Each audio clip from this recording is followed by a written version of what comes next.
Yo, what's up? What's up? What's good? Hey, what's happening? Hey, listen, what's going on, man? This is G with Fly Supply, 1/4 of Fly Supply, and 1/4 of the Four Quarter Podcast, where substance and style creates impact. Yeah, what's up, man? Yo, what's going on, man? This is KP, Social Capital with the K.LLC, 1/4 of Fly Supply, and also 1/4 of Four Quarters as well. So today we're coming at you about an important topic, something a little different than what we normally do. But I feel and we feel that it's a much needed topic to be discussed today. And basically today we're gonna be discussing the importance of recognizing young Black males dying in America as a public health issue. Yeah, I ain't gonna lie, that's a important topic, and it's a needed conversation, man. So, listen, today our guest is from the streets of Dade County. He's the author of the book A Soul to Care, a blessing that came from trouble. Honestly, this is the book that I read when I'm looking for inspiration. Aside from that, he's a registered nurse for 15 years and a collegiate adjunct faculty member. Welcome to the podcast, Anthony A. Gray, MSN RN. What they do, man? What's good? Why? Yo, You already know, man. What they do? Cool, man. Just gaining and maintaining it, bro. What's happening with you? bro? Show, man. So I appreciate y'all having me on the y'all podcast, and I greatly appreciate Fly Supply on some G shit, talking about a serious public health problem, man. We needed this in the streets, man. We have to be made aware, man. For sure. Yeah, facts. I Most feel definitely. that. Yeah, man. That's the thing. I definitely feel like it's most needed. I feel like we all definitely know that it's a much needed topic to be talked about right now, especially right now, man. It's like crazy. But you know what? The thing is, what strikes me is like we don't recognize it as what it is, which is, it's a public health crisis. So why do you feel like this is a public health crisis? Because that's big to say, bro. All right, for over 40 years, the interpersonal gun violence amongst young Black males has been a serious issue within the predominantly African American communities. The premature deaths of young Black males have become identified as a public health crisis. In 2020, there was 45,222 firearm deaths. 79% was homicide. According to Johns Hopkins University, 38% was young Black males, while we only represented 2% of the population. This has been going around for over 40 years. You hear it in the music, you see it in the movies. We always come across this issue. You turn on Channel 7 News after 5 p.m., you go young Black males, either the victims or the perpetrators. So we have to discuss this issue of Black on Black crime, or young niggas killing young niggas. You know what I'm saying? It's something that need to be heard about and talked about on a larger scale. Boy, I ain't gonna lie, bro. Those numbers are staggering. And boy, like you said, man, this is something that needs to be talked about. But it's crazy because me just knowing you all these years and seeing where you started from years ago to where you're at right now, and from some things that we spoke about off camera, where I see some things that you have in the future, dog, it's remarkable, bro, what you're doing, bro. And bro, just when you look at it, just the recognition you have received by implementing your personal lived experiences, dog, into solutions of this health issue, from, bro, you receiving an award, news story, to leadership, bro. It's like, why is your life important to this topic, bro? My life important because I combine spirituality, history to modern times. I start off with modern times. I grew up in Dade County in the 80s, right? Getting classified as a JIT. You know, in the streets, we got two types of JITs. You got that JIT, that jitterbug JIT. I'm not that JIT. I grew up as a JIT, GIT, Gangster in Training. GIT is an acronym for, it means Gangster in Training. It's a Florida term used to describe a school-age child, ages 6 to 12 years old, to believe to be entering a criminal lifestyle and to live by the G code. The G code is an unwritten set of street laws that these jits absorb at an incredibly early age. One of the laws in the G code is commit murder or die. So a jit's mentality has been inured, toughened to think that if you want to become someone in life, you have to kill someone or be killed. So today youth live by the G code, that is commit murder or die, become someone in society. And that goes all the way still when you think about thug life. The hate you gave little infants affects everyone. That's generational trauma. When you talk about history, there was children on those big ships that's witnessed their mothers, their fathers being kidnapped, chained, and enslaved and treated worse than field animals for centuries. Then we had bondage for centuries. Children witnessed those. They passed those traumas down all the way to the children of the Jim Crow era, to the children of civil rights, now to the children that live in war zone communities in America today. Dr. Joy DeGruy wrote a book called Post-Traumatic Slave Syndrome, where she's talking about generational trauma that had been passed down. But the violence, and that's important, that's what we see today, the shooting, that violence been passed down. It's like we don't know the value of human life. When I ask the youth and I go speak to them, what's the difference between a nigger and a black man? They always tell me it's the same. We're not niggas, man. You know what I'm saying? Niggas are given to that group of, like, to people inferior, non-human, 3/5 of a person. That was given it to by a false indoctrination on who we're supposed to be. We are leaders. We are people. We are God people.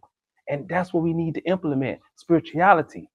It was a story, right, in the Bible, King David version of the Bible, right?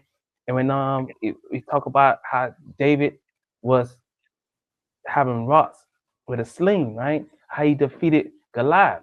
By him practicing all those times, he was able to do something incredible during those times, and he became a king of a nation, right? I'm not a pastor, so I only could just sum it up, but I do know our history, meaning Frederick Douglass is like our David. Frederick Douglass was born into captivity. He was fortunate enough to learn how to read from the Bible from the slave master's wife, right? He was able to purchase a book called the Columbian Orator. He practiced those words in those books and those speeches while he was in bondage. When he was able to escape freedom, he didn't know that God was preparing him to do something great. So he had those words. He learned it in speech and out of speech, get his diction up. So when he escaped, he was in Massachusetts. He made it to the North Star. William Garrison pointed to him and said, "Let the former slave speak." But they didn't know that was a special being.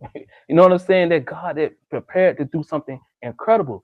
His words gave a vivid depiction of the life of an American slave. His words enlightened others on the brutality of slavery. His words traveled to the ears of a president, and emancipation was born. So that's what I bring into my lived experience. It's spirituality, history to modern times. That's big, bro. That's big, man. That's big because we went all the way, like we went what's going on now all the way to Frederick Douglass, man. But I want to bring it back to the G code because I know like y'all went by like real codes back then that was like real strict and y'all had to really stick to them. You feel me?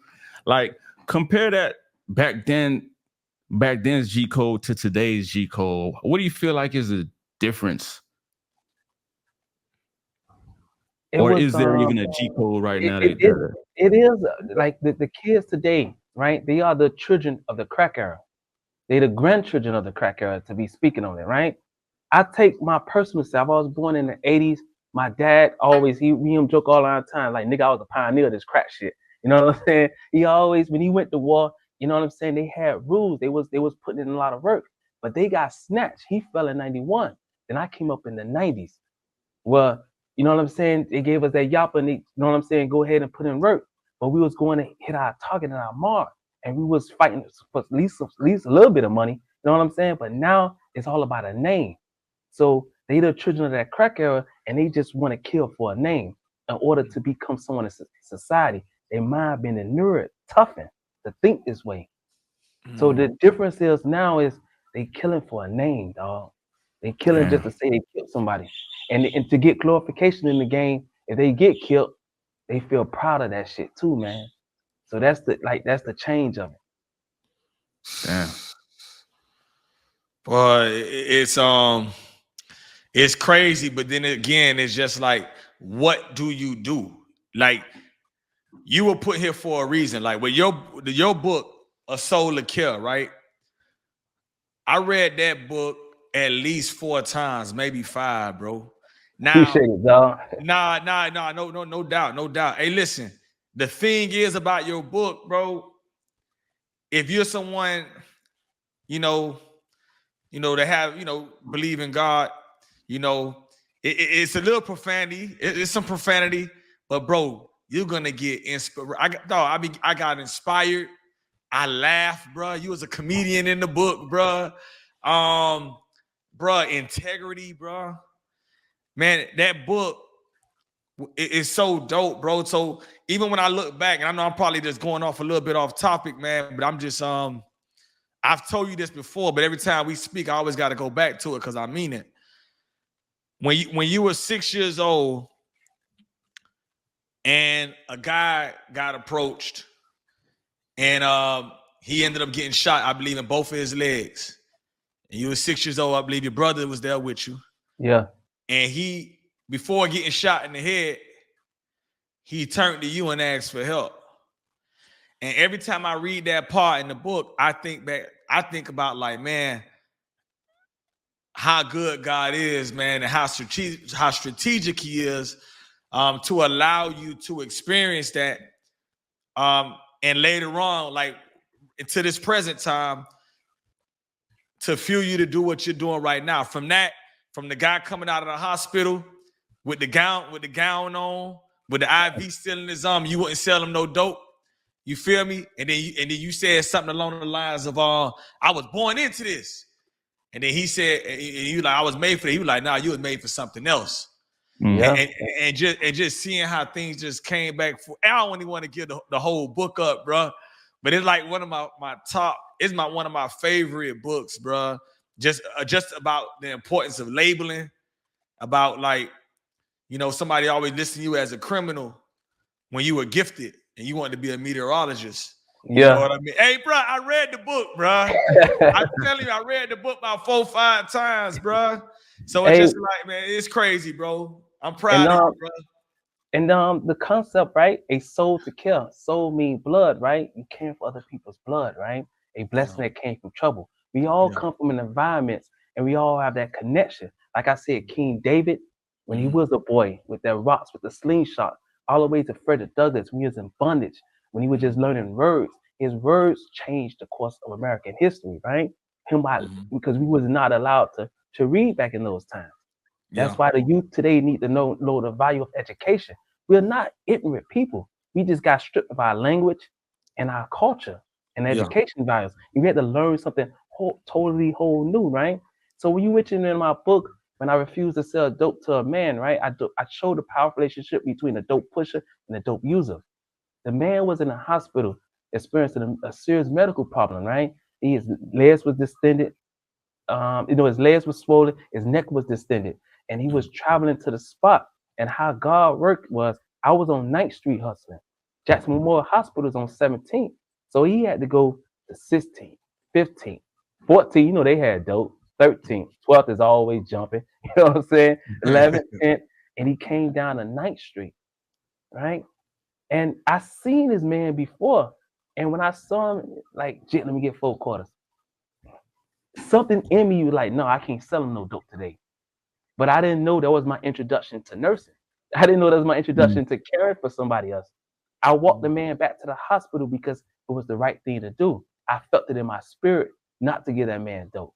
You feel what I'm saying? Later on in life, fast forward to now, that became the concept of a nurse being born, not made, right? When I talk to my colleagues, they say their introduction, how they got into caring for other people. And I tell them my story. You know what I mean? So it's like, no matter your circumstance, what you are born into, what type of environment, it's only preparing you to do something greater. When that man you talking about, I remember the dude got shot, right? I used to live on the tracks, and that was one way in, one way out, that motherfucker. And there used to be some motherfuckers shooting back then, and I witnessed a lot of shit. And I remember that, man, I couldn't help him out. But now later on in life, I'm being the voice. I use my life as a model for other young men who's going through those same trials and tribulations of trying to overcome barriers of gun violence as my life as a model. And it shows the power of God. So no matter, we all are connected. We all are here. Dr. King said it. Everyone could be great because everyone could serve. You feel me? Mhm. Yeah. And man, bro, man, it's so much things that I love, bro. But you know what's dope, man? I heard this saying a while ago where it says, trauma explains the behavior. It said trauma explains the behavior. Um, man, how it went, man. It was like it said trauma explains the behavior, but it doesn't excuse it. Right. You know what I'm saying? And it's just like you experiencing all that trauma. It explained why you were so wild back in the days when we were shorties. You know what I'm saying? It explains it. But then it's like, what made you change, bro? To Like like do what you're doing right now, bro. Like, it was the normalization, right? You normalize prison and death at a very young age. My old boy, my pops, he got 24 years old, got a 25-year bid for traffic cocaine in the state of Florida, 1991. He's gone, snatched. My mom was 16 years old with 3 kids. By the time he went to prison, she was 21, and we were bad as fuck. You know what I'm saying? You know, you went to school with a nigga. So you yeah. already know Mhm. that we coming up, and like those trauma and all those things that we witnessed, it's like, damn, is this normal? I have to go this way. So every time I used to go to juvenile detention center, I felt normal. I like, damn, this is my path. I'm getting ready, you know what I'm saying, to make my bone and get ready to go to the big house. But it was something in me. I had a praying grandmother. She's always say, Anthony, you know you're gonna God got something for you to do. Like, man, God got a nigga to cause trouble. She's like, you know, you'll be a blessing that came from trouble, but God got something for you to do. So it was that history she taught me, Yeah. right? That's why I say my life and I model it behind spirituality, history, into modern times. The history she taught me about what she went through being born in 1926 and growing up in America, she made it like, damn, you don't experience half of the bullshit that I had experienced growing up. So when I start getting there and I start getting opportunity and I start seeing my future, when I was 18 years old, I took the GED test and I passed. And I was like, damn, boy, you know what I'm saying? What I'm gonna do next? I went to go visit my pops. He was on his 11th year in the prison. So no, he's on his 12th year, right? Yeah, 12th year. And he started to slow down. He started to change. Because before he went in prison, we used to talk to him once in a while. You know what I'm saying? He was thugging. But when he started to change and I started seeing my future, like, damn, I got a GED, I'm still slinging crack, and I'm going to go to where he at. What if I do something different? He already been down 12 years. What if I decide to go to school for 12 years? What kind of choices can I make? So that's what I started to do. I started opening my eyes and start seeing my future. I started looking at things around me and said, you know what? This don't have to be normal. And start taking a role of a leader at a young age. Yeah. Yeah. That's dope. My bad. To like recognize your calling at such a young age, man. Because we used to be in the shop. G used to tell me how wild you used to be and how much progress you made, like as you grew up, and even like nursing and stuff, from going to the streets to nursing. So it's dope how you were able to recognize your calling, and I guess that did come from your grandma and stuff like that. So that's dope, man. So when you was like kind of going through your trauma and growing through, like, you know, the process of jit, you feel me? Like, what, how did you even how do you even like balance like the streets with like staying true to you, to the soul, to care, you know what I'm saying? Like staying true to the compassion that you had. How you balance that? Because I know, you know, a lot of shit happen in the streets that, you know what I'm saying, will make you want to, you know, act up, get out of character, if you will. But like, how did you kind of like take hold of that? You know what I'm saying?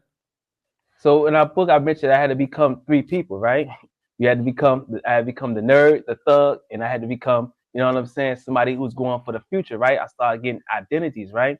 I started searching for myself and searching for within. In the streets, you already know, you know what I'm saying? Once you 18 to 19 years old, you like seasoned, a veteran in this shit. You already know the rules, the ins and outs. I start associating myself with other people from all different walks of life. I start seeing other values of life. I start seeing other characters in life. And I was able to go to different sides of life. Say when I was at Nova Southeast University and I'm in nursing school. But at the same time, I'm in nursing school studying, my homeboy from the Bob, BL got killed. It's like, damn, now you got to go back around that road. You know what I'm saying? You back in there. It's not like, and BL saved my life. So when I seen him in the casket, it was like, damn, I owe him one. You feel what I'm saying? Mm. How can I get revenge on this shit? You feel what I'm talking about? Because he saved my life when I was a jit. How can I fucking get revenge? So you asking questions like, damn, man, who the fuck killed BL? You know what I'm saying? This. Then I go back to school and like, damn, boy, BL saved my life when I was a jit. He gave me opportunity to do something now. Now, if I go ahead, you know what I'm saying, and do what I got to do, all I see is the penitentiary, you know what I'm saying, calling me. In the heat of the moment, a fuck nigga got to die. So I feel the youth today when they say, you know what I'm saying, they got to go ahead and handle their business. But if you could just take a step back and think about the whole perspective in life, like if I would have did something, what would I done and what would a role model I've been to my community, right? I'm in nursing school, so I got a chance. But if I go ahead and go on a mission, I done fucked up the chance. Yeah. So that opportunity, that's what I was able to get. I created opportunity for myself, and that's the key to balancing. So when you ask the question, how did you balance it? Is to create opportunity for yourself on how to rise above certain situations and think about everything from a holistic perspective. If it's two people in this world, right? If you and another person can't survive in this world together, I can't tell you how to handle your business. You feel what I'm saying? But if it's two people, like if it's so like a mob threaten your life and he's serious on it, you gotta survive. But if a mob, you know what I'm saying, just all talking, you know he's all talk, let that one go, baby. You know what I'm saying about? Let that one go. I feel you. Sheesh. Hey, it's something that you said in the book, man. It slipped my mind right now. Jailhouse thinking is not the same as freedom Action. action. Man. Just explain a little bit. Yeah, In the jailhouse, boy. I ain't never come back to this shit no more, boy. God, give me a motherfucking chance, boy. I swear to God, boy. I swear to God, I won't do nothing like no super like that. First thing out, boy, you better go smoke one and go and get some bread, dog. You know what I'm saying? So it's not the same. When you're in that jailhouse, you reading more. You doing more exercise. You think about like things in a different perspective. I'm gonna eat healthy. I'm not gonna do shit like this no more. Man, I ain't gonna hang around them niggas no more, man. They be on that bullshit. I'm not gonna do so many things. Soon as that freedom's gonna come, you wanna taste it. Next thing you know, you get high. You back to square one. Trying to start all over. So jailhouse thinking is the positive thinking that you have in your mindset of learning, creating yourself, learning yourself all over again. Read, write, exercise, develop structure in your life, right? Because jail is a structured environment. So you learn how to develop structure. But freedom actions is, what are you going to do when you get out? Is you going to keep that same structure in your life? Are you going to keep those same reading habits that you had when you was in the jailhouse? So jailhouse thinking can be the same as freedom actions. And my story showed that. Mm-hmm. But it took some time, you know what I'm saying? I had a few bumps in the road, you know what I'm saying, to get here. It's like the incident I said when I had that chop in my hand, after I done became an EMT. After I done, you know what I'm saying, did so much positive things in nursing school. I got that call. What are you gonna do? You know what I'm saying? I talk about my loved one, man. Nigga been feeding me since I was a chick. He had a situation. You can't, you know what I'm saying? I can't freeze up. But I put myself in that situation. As a man, I should have said, man, look, is it worth it? You know what I'm saying? I ask questions. Jailhouse thinking not the same food actions. First thing I did was drive that motherfucker. Let's go.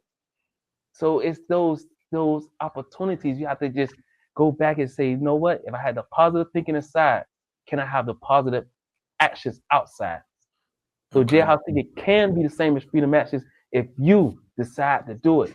And it goes back to balancing what KP said, create an opportunity for yourself.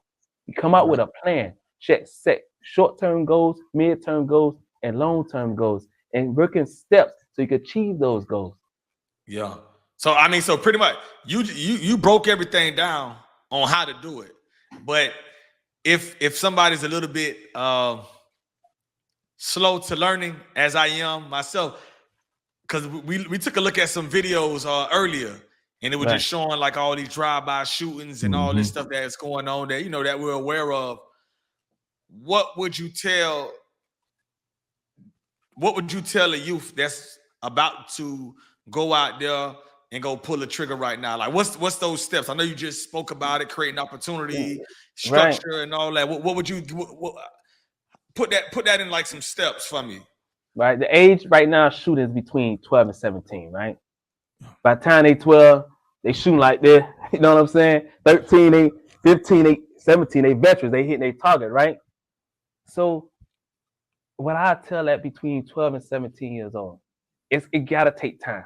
If they about to go on a mission, I can't stop them. They gotta handle their business. If they're in an environment where they gotta survive, I can't tell them how to live their life. Right.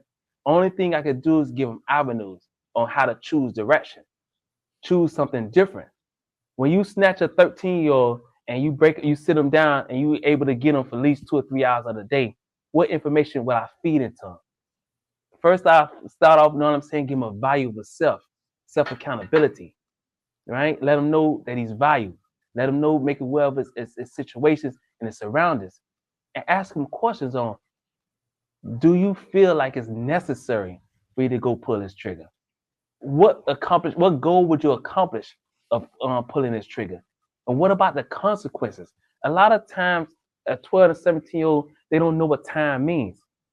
Their mindset is characters in a movie setting, right? That's why I wrote my book as a screenplay, because I knew that demographics will read a screenplay because their mindset is into characters. So when they look at a 13-year-old, I'm feeding them information, just let the youth talk. Let them voice his concerns out. Let me go ahead and channel that energy into something else direction. Because anybody could tell somebody, don't pull that trigger, man, you're gonna go to prison, don't do all this shit. But even in real, you gotta survive. Only way you know how to survive is to shoot. Give them other alternatives to survive. Okay, this neighborhood you living in, okay, it's gang infected, right? You from over this side, right? You claiming this, what you claiming. Yeah. Now, you're gonna go on a mission for this neighborhood, for this gang. What other alternatives? What do you want to do with your life? Start getting his mind to think about other things, right? What you into? Your sports? Do you know about stuff? And introduce them to culture, our culture. Introduce them to history. That was the biggest change in my life when I found out that was the true brutality of slavery, right? Then spirituality, teach them how to pray. You're not going to stop that 13-year-old from pulling that trigger right then and there. But over time, like in my story, over time, you realize that the opportunities that he created for himself, he was able to stop pulling that trigger. He don't even want to pull that trigger no more.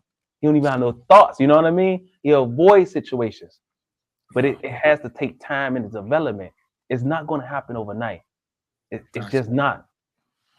Yeah, how my bad. Go ahead. You gonna say something? I was just acknowledging what Ant was just saying.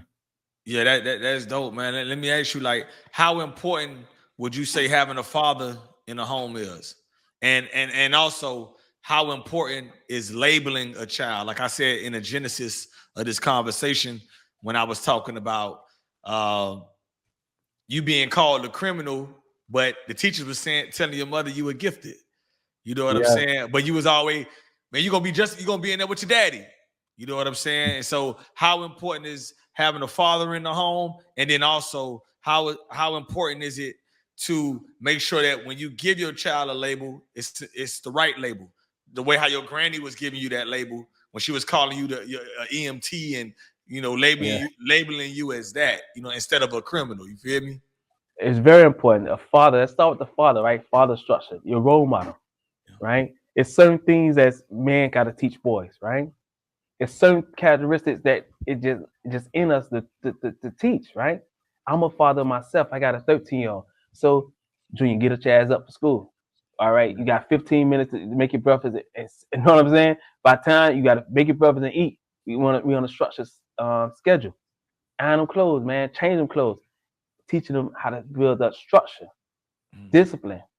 With his mom, he's all at his mom's spot. Man, I do it when I want to. But a father, a male, you know what I'm saying, we're gonna approach things differently. We're gonna approach things with force. You need discipline. Name one motherfucking child don't come up, especially in the ghetto. You don't got no goddamn discipline. So those fathers got snatched in the 90s through mass incarceration or death. Because when you look at the statistics, young black males died more and from 1991 to 2000. And that was gone. Then you look at the incarceration rate, more was incarcerated during those times, right? Through the whole crack era. So that whole generation was snatched from us. We didn't have no father figure. So we had the niggas in the streets. And half of them, by the time you're 25, it's a cutoff. You're gonna be dead in jail. So you got 22, 23-year-olds as our father figures. What they know about life, right? What do we know about life at 22, 23? You're trying to figure this shit out, right? Facts. And these are our father figures, right? But they're not in the home. So they only could give us game when we see them. And most of the time they're giving us game how to get some money or how to fuck some hoes. You know what I'm talking about? Like that's real talk on how to do shit. But that father in the home gonna teach us value of character, discipline, structure, how to dress, how to put your shit together, how to, you know what I'm saying, stay well groomed, how to tie a tie. All those structures and entities that we had in the 60s and the 70s and was passed down to the ones in the 80s, but it was snatched from us in the 90s and the early 2000s that we trying to recuperate now. You got men like these. This generation now is the generation, the grandkids of the crack era. They don't even know how to, you know what I'm saying, how to do any fucking thing, really. And they don't know that character. They battle gender identity themselves. You know what I'm saying? They've been raised in a household full of women. And you know what I'm saying? They develop certain type of emotions. That's when they emotional killers. That's what we're seeing now. And then you go back to labeling. I was labeled as a gangster in training at a very young age and a criminal. So growing up school was like, man, I used to love the shadow mouth. But shit, what the fuck that gonna do for me? So that mentality at a young age was, you know what, man? I ain't gonna be shit in life. I'm gonna be just like my daddy. My mama told me that. So why should I try? Why should I even cooperate with this shit? Fuck it. When I was 15, 16, why should I even go to this motherfucking schoolhouse? So that label at a young age to get a challenge and hug them, right? I hug my kids all the time, man. I love you, man. Hey, what you got in school, boy? You got that, man. I'm proud of you, shit. I'm at the sporting events, attending their sporting events. I'm at their graduations. I'm talking to their teachers. I'm more involved, right? Because I know how important it is. But I know most important it is to show that child that they love. When you lack that love at a young age, man, that shit hurt. You know what I'm saying? It's some shit that I'm in my age right now. Never don't know what it is. You feel what I'm saying? That's why I was grateful to have Granny in my life. When I come around, she like, look at my little nigga, boy, you're a bad nigga, you know what I'm saying? She's like, boy, you sharp, boy, you know what I'm saying? She mean bad nigga mean your mentality. You're going towards something in life. Not the bad nigga with a chop in your hand, you're a bad nigga by doing something great in life. That's how she used to give me the definition. In history, fathers are extremely important. So I know your viewers out there, if you got a dude and he's trying, man, he may not be financially in a good spot, but those valuable lessons that he could give to his son, no other person in this world could give it to him, man. My dad wrote me letters from the penitentiary. I remember I was 10 years old. I wanted to sag my pants, right? Me and my brother. He's 11, I'm 10. He in 6th grade, I'm in the 5th grade. Mom was like, man, y'all trying to be thugs? You know what I'm saying? You better put them shits up. And then you go to school, one of them old punk ass talking about that's come from prison. So I got a chance to talk to my dad. Man, they telling me you say your parents are getting fucked in that jailhouse. Like, nigga, that shit came to the jailhouse, man. Them fuck boys in there wearing them tight shit in this goddamn shit. You know what I'm saying? Distinguish that shit. But when you go to the history of sagging your pants, it came from hand-me-down. We made big clothes cool. You feel what I'm saying? Because you know most of the time we come from poverty, so you ain't uncle, your cousin. You know what I'm saying? They hand-me-downs and they shit, so you make that shit cool. But when I was talking to him, he said, man, I'm in my 10 years old. He said, if my kids want to be thugs, man, they're going to be thugs. They can't be no motherfucking suckers in this world. He in the penitentiary. He was in Rayford at that time. You feel what I'm saying? Yeah. He preparing us for what the fuck he going through, because he realistic. Like, what other options we going to have? He's out the picture. So he got to make sure we know squares and no Mars by the time we go to that penitentiary, we able to handle ourselves with that mentality. But as he changed, I was able to change. When I used to get my GED, it was no longer me going and he saying, fuck that shit, be a thug. In my book, I remember one time I was I had to straighten the mob. He told me, man, your ghetto tactics will land you in prison. So when he changed, I was able to change. That's by him being a father. Before he was just, you know what I'm saying, a daddy. But as through life lessons, and you understand when he went to prison, he was 24 years old. So he was surviving. You feel what I'm saying? By the time he was 4 years in, he like shit. That, you know what I'm saying? State of Florida correction was really, you know what I'm saying? We was getting it in that motherfucker, dog. It was definitely thugging in that bitch. So his mentality was tough. But as he got older, he was able to change. And you know what I'm saying? Some of the letters he used to, I still remember his letters to this day. You know what I'm saying? Proud of you, man. Be somebody in life. Don't be like me. So a father is very important, man. And a good father, a trying father. Because a lot of us come from teenage parents. You 20 years old, you got 5 kids, and you're a boy. You know what I'm saying? What the hell you know about life? Yeah. You got to, it's going to take time in the development. That's why we need to, in our culture, we got to tackle this teenage pregnancy because that's big, right? Because my grandmother was born in 1926. She was a grandmother.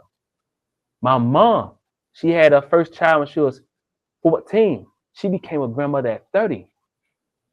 You know what I mean? You feel what I'm saying? Like it's a big dynamic between the 30-year-old and the 70-year-old. You know what I'm saying? 30-year-olds trying to figure out really how they done got their life in control. They know what they're going to do for the rest of their life, right? By the time you're 30. 70-year-old got elder experience. So teenage pregnancy is so high. And if any one of your viewers, you've seen this now, you're a young grandmother. Look at me. I was able to listen to my grandmother. Show that child that they're loved.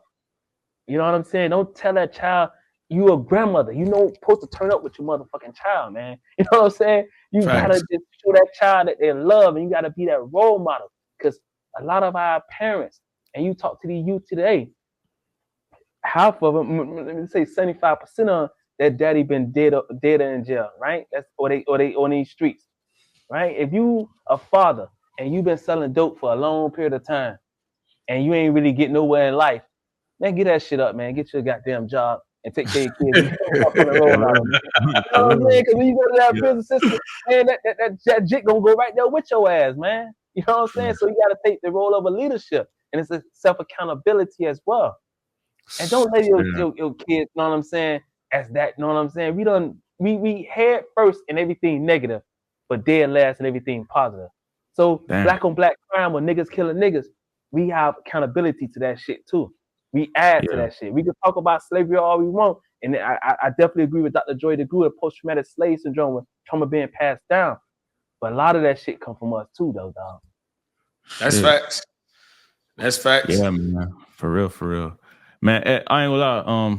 I don't want to switch gears and stuff, but it's like a common theme throughout what you've been saying so far.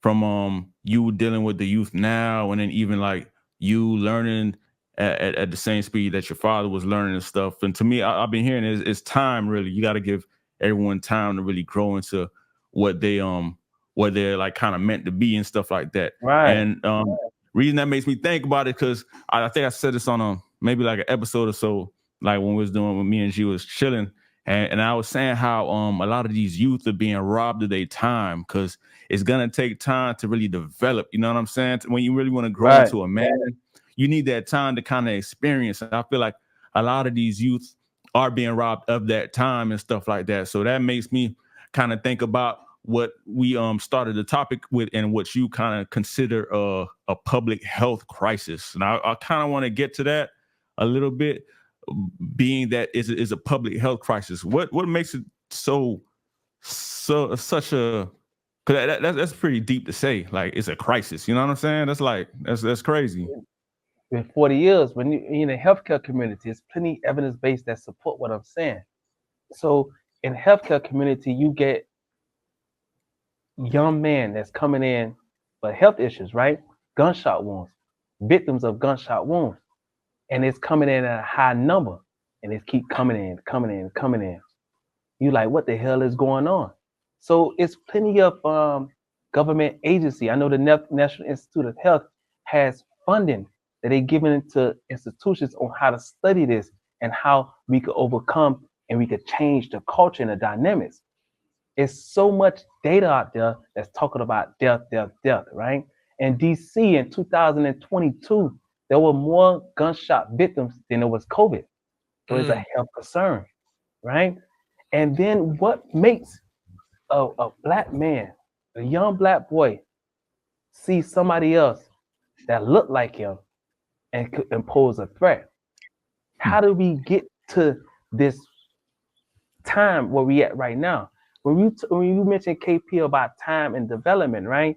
Erickson developmental theory talks about the stages in life. Our youth between the ages of 6 to 12 years old, that's when they become a jit, right? They're learning criminal activity. They're learning how to get involved in all the negative things. When you talk about numbers with them, when you say 8, you know what I'm saying? They thinking about dope. You know what I'm saying? Like we was talking about, boy, I got me a 14, you know what I'm saying, how to ounce. You thinking about how to measure, right?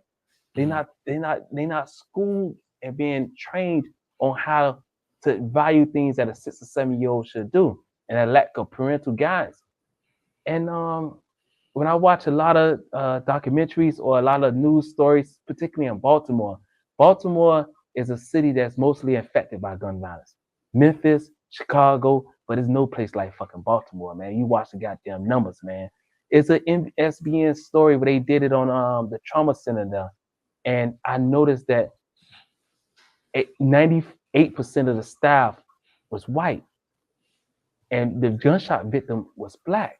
But Baltimore has 67% of the population are African Americans, right? Why are they not in the healthcare arena? Why they're not the doctors? Why they're not the, you know what I'm saying, the healthcare providers put in? Why they lead that number? They got a black male, black police chief, but they're not tackling that community as it's been affected, right? Their solution is blame the parents. How the fuck you gonna blame the parents, man? They don't know. They only know what they know. They only know what's passed down to them, right? So when you mentioned earlier about the father structure, right? Self-accountability. But I told the father, right, what I just mentioned a few minutes ago, man, stop selling dope and do that and get you a job. Easy for me to say, but what if there's no job available? What about their police record? What about that second chance opportunity? And how you gonna feed a family of 5 on an income, right? On a certain amount of income. So it's easier for us to say to give up selling dope and, know what I'm saying, and raise the kids. It's so easy to say, but it's so harder to do. It's a battle, dog, that it's like it's no real answer that you could give. I can't, like I said, stop selling dope and raise the fucking kids. It's easy for me to say that to him, right? Because I'm in a better position than that father in life. But that father looking at like, damn, okay, if I stop selling dope, I go get a fucking job. After everything that came up, you got to be innovative. So what I say to the father that's in that situation, be innovative, be creative, because you're going to go to jail. There's no ifs, ands, or buts about this shit. You're going to get locked up. How can you overcome those barriers of saying, you know what? If I don't sell dope, how can I not go to how can I feed my family? And that's what the mind goes. That's when you get creative. I see the man. Remember back in the days on 95th Street and I think it was 27th Avenue. That motherfucker got a bottle of water. That motherfucker went to work, boy. He sold water like a motherfucker, boy. That was before everybody else caught on the game. Right. You like a mother all day long, sell water. You feel what I'm saying? So it's other paths you could do and be creative. So I could be a walking contradiction when I say stop selling dope, you know what I'm saying, and raise your fucking kids, or you gotta sell dope to feed your family. It's like you gotta get creative and be innovative. So we had a public health crisis because of the number shows is a crisis. The number shows that it's so many young black males are victims to gunshots. And I showed you the data with 79% was homicides, and young black males in 2020 accounted for 38%. That's half the fucking numbers when they only represent 2% of the population. That's a fucking crisis. And it's been over that way since the 80s, dog. Damn. Since the 80s. And the only solution now is, before we go, and I want to say this, when they start freeing all the old timers, right, from the drug cases, they start freeing them up, the non-violent drug offenders, right? They done did 30 fucking years in prison. and now they've been released to society, right? With really, really no resources. We was saying it. I was telling my pops and other people, boy, they making room for y'all. Meaning the younger ones. They making room for them. So now they got the violent gang task force. You notice every gun charge, you could beat the charge in the state, or you could do time. The Fed still gonna pick that motherfucker up. So it's the federal system, the federal bureaus of prison are turned violent. Like I just got a homeboy just did 14. Say, man, that shit gained out like a motherfucker. Boy, I couldn't wait to get out that motherfucker, boy. Shit just violent. And they not building no more prisons. So they are being housed amongst, you know what I'm saying, really violent people, and they not being separated. So they either gotta join the game, you know what I'm saying, they gotta get down and lay down. And that shit is, you know what I'm saying, it's realistic to them, and it gotta be like, how we gonna overcome those barriers that they're facing and those challenges. So we in a situation now where how we gonna stop this solution, right? I sent you clips of me speaking at conferences. I joined other healthcare professionals. I even joined. I'm going to join in September. We're supposed to put a grant funding with the academia institution I'm a part of for the National Institute of Health on how we could develop solutions to solve this epidemic. Right? Incarceration is not the fucking answer. Right? It's other factors and other barriers that come into play, and we gotta get them at between the age of 6 to 12 years old. There's no other way. By the time they 12 years old, they like I say, they shooting like this. By the time they 13 or 14, them motherfuckers, boy, they hit their mark, boy. Boy, it's really happening. And you know, we all witnessed it. You know what I mean? We all Miami natives. So we witnessed it. We lost people to gun violence. You know, and so we know it's a real thing. You know what I'm saying? So even when you look back at Damien, you know what I mean, way back in the days, you know what I'm saying? I think we probably was like 14, 15. So it's well, it's something that we definitely need to get involved in. You're doing an incredible job. Yeah, we're talking with the youth and all that. And raise awareness, right? Yeah. And I developed, well, I took my life as a model, right? When academia asked me, what can you bring to the table? So, and how can you use nursing concepts? So I developed something called the JIT program, right? Where it includes the parents, because the parents need fucking resources, man. They don't need to be held accountable, they need resources. The teachers got to be able to teach these little bad motherfuckers, right? Because I was that JIT. You won't be able to teach a class with me and that motherfucker. I'm gonna disrupt that shit, right? A community lives on. Community lives on stemmed from my relationship with Big Ant. Big Ant was somebody I respected in the streets. When I got robbed by my brother at the spot, man, I wrote it in my book. It was Big Ant that taught me out of that shit. Why? Because I respected Big Ant in the streets. You gotta get street people involved. Correction liaison, somebody like my father. Then you got the volunteer liaison, where they gotta see people that look like them, that's doing very well for themselves, that's educated, articulated, and they could go ahead, they could be more role models to them. And they also gotta know what it is between guns, reality, and also dope. A lot of them use self-medicate each other, right? They get on dope just to mask the problems that they're facing, right? They don't want to face this real sober. They don't want to face the depression that they're going through. It's like you come in this world, you try to look for opportunities and trying to do something, try to be yourself, and every time you get shut to the wall, you should be this way. This is my reality, so I got to go ahead and I got to go shoot a motherfucker, right? So I'm gonna get on high, get dope. You know what I'm saying? I'm gonna be out my motherfucking mind, and I'm gonna have fun while I'm doing this shit. They have to know the long terms of the effects of drug use and drug abuse. Then also, very important, they need to learn compassion, empathy. I like to implement them to volunteer at skilled nursing facilities. The young can learn from to help the old, and the old could teach the young. Remember I said we don't have those grandparents like we once had before. So they need to go volunteer and they can learn compassion and empathy. I remember catching the 77 with my grandmother. Come on, Granny, man, the bus about to come. I can't walk no faster, baby. You know what I'm talking about? We had to sit in there hot ass sun for the next bus. But I learned patience for that, right? I learned what it is. You know what I'm saying? That compassion, like I can't leave my fucking grandma. You know what I'm saying? I'm about to sit in the sun with her, or I'm about to chase the bus down and you have to wait. If I could catch it, or I had to learn compassion, empathy, and patience was the most important thing. So it's several factors that could come into play. This conversation, and I greatly appreciate y'all bringing me on and discussing this issue. It's so complex, dog. If you try to solve one problem, you will come up to another one, and that's where the contradiction come in. And you can't really, you know what I'm saying, put a solution to it. That's why you got to do individualized care. Individualized. Every individual is separate. What, you know what I'm saying? What I went through wasn't the same thing as my dog went through. You feel what I'm saying? His problem may stem for something else different than mine. And that's why I got to be a health issue. We could come in the healthcare community and we could solve this problem. And it's definitely programs around this country. And I watch the seminars. I'm involved in the talks. I'm meeting with the directors and the leads of these programs. And they coming up with solutions. But they trying to. But the number one thing they don't understand is the fucking G code.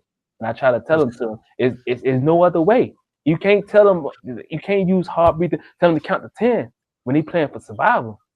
You know what I'm talking about? You can't, you know what I'm saying?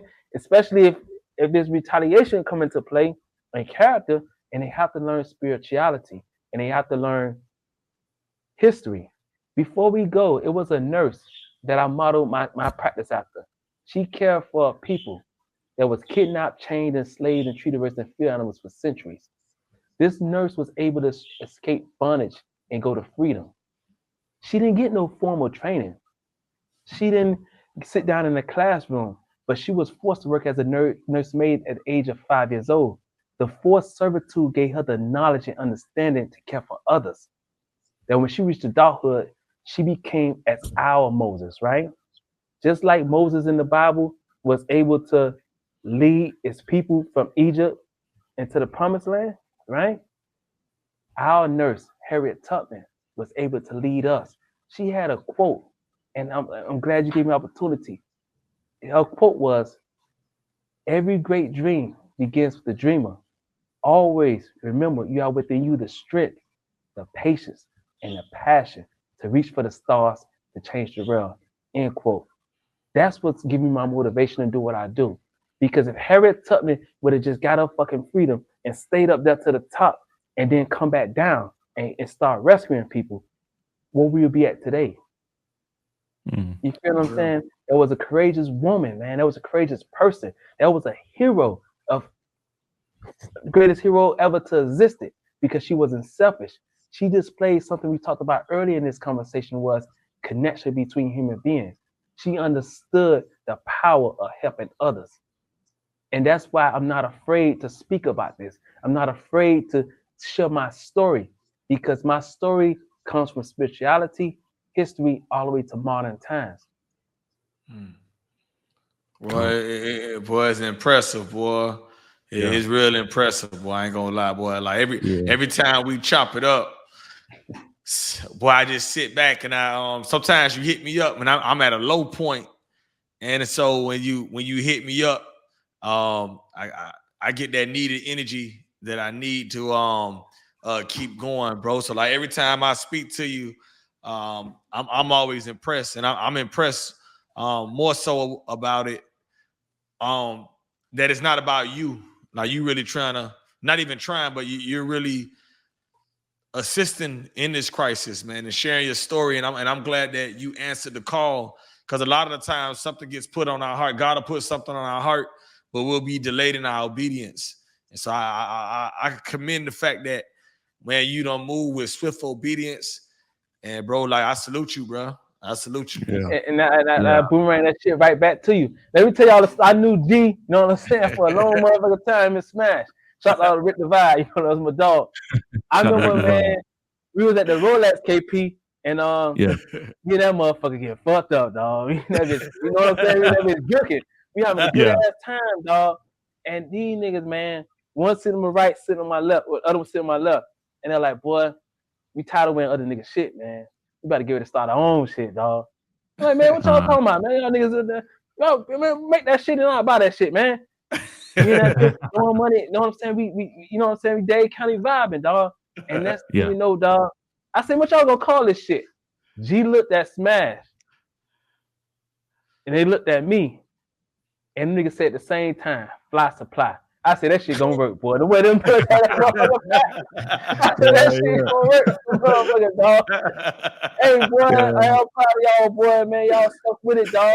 You know what I'm saying? Y'all doing something. We're creating a culture, dog. I like that slogan you got, dog. Substance and style create impact, dog. You know what I'm saying? We got to bring substance and style. And that's what these young boys, they could be innovators. Look what y'all did, right? Y'all created a platform. Y'all created something like y'all shirts. You know what I'm saying? Like I be in y'all trench coat to the workouts would say, God got my back in the hospital. And I walked through the hospital, dog. You know how many people just, you know what I'm saying, stopped me and it made their day? You know what I'm saying? Just y'all put that word God on the trench coat, dog. You feel what I'm saying? God got my back. You feel what I'm saying? That's something I value, dog. And I take that with me right now as I go in my journey and try to save us from us. It's God got our back, dog. Most definitely, that, bro. When I told spirituality, history to modern times, that's what makes me unique to this topic, and it what makes me connect. You feel what I'm saying? And I talked about so many. You know what I'm saying? Harriet Tubman I always bring up her, Frederick Douglass, MLK. You know, I can't forget the prophet just had his birthday, Malcolm X. You know what I'm saying? He spoke of unifying the mentalities of the house Negro and the mentality of the field Negro to become Afro Negro. You know what I'm saying? Unity. That's what we need more than ever. And for y'all viewers, if y'all interested, please watch my conversation with Dr. Zachary Amez called Black on Black Crime in America, Understanding the Mind of a Gangster. It's on YouTube, and we combine the philosophies of Malcolm X and the philosophies of Dr. Martin Luther King, and on how we could create a program. So the solution, what he got going on in the instruction environment, to my lived experience, we combining this and we working towards how we could change our culture for the better. Yes, sir. Hey, and for the people watching, my bad. For the people watching, where can they get your book, A Soul to Care? Okay, you go to Amazon or Barnes and Nobles. It's online. You know what I'm saying? You can just check it out. You know what I'm saying? I changed the cover. That's the original cover. But the youth, when I had me on the stethoscope, I gave it to them. You know what I'm saying? They didn't. You know, it's hard for them to get them to read. But when I put that motherfucking gun on there, they pick that bitch up quick in a hurry. You know what I'm saying? And they read it. So I structure it, you know what I'm saying, with the concepts of a nurse, you know what I'm saying, and I also use it as a screenplay because the adolescent mind between 12 and 17, it's characters in their mindset. They view the world as a movie. So I was able to give them a movie and a book, and that's why I structured that way specifically for that demographics. Check that book out, you know what I'm saying, and it's one of those game changer books, and it's strictly for, you know what I'm saying, for that demographics. I don't give a two fucks what people say about my language and all that other shit. Get me down anyway. You going to jail anyway. Like Trump, what the fuck we got to lose? You know what I'm saying? Some G shit, man. Appreciate you, Ant, man. Appreciate you taking your time out. All right, then, dog. Hey, appreciate you, bro. Hey, keep doing greatness, bro. Love now. All right, love, boy. Fly Supply, boy. Fly Supply, 4 quarters of Solar Care. Yes, sir. All right, then. Yes, sir. Yes, sir. Yes, sir. Yo. All right.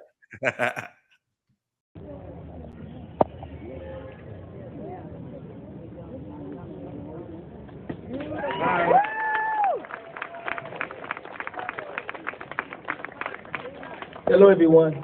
My name is Anthony A. Gray. I'm the author of the book, A Soul to Care, A Blessing That Came from Trouble. I wrote the book to identify the social determinants for premature crime exposure and gun violence. The premature death of young African-American males in America has been identified as a public health crisis. My mission is to save us from us. Thank you all.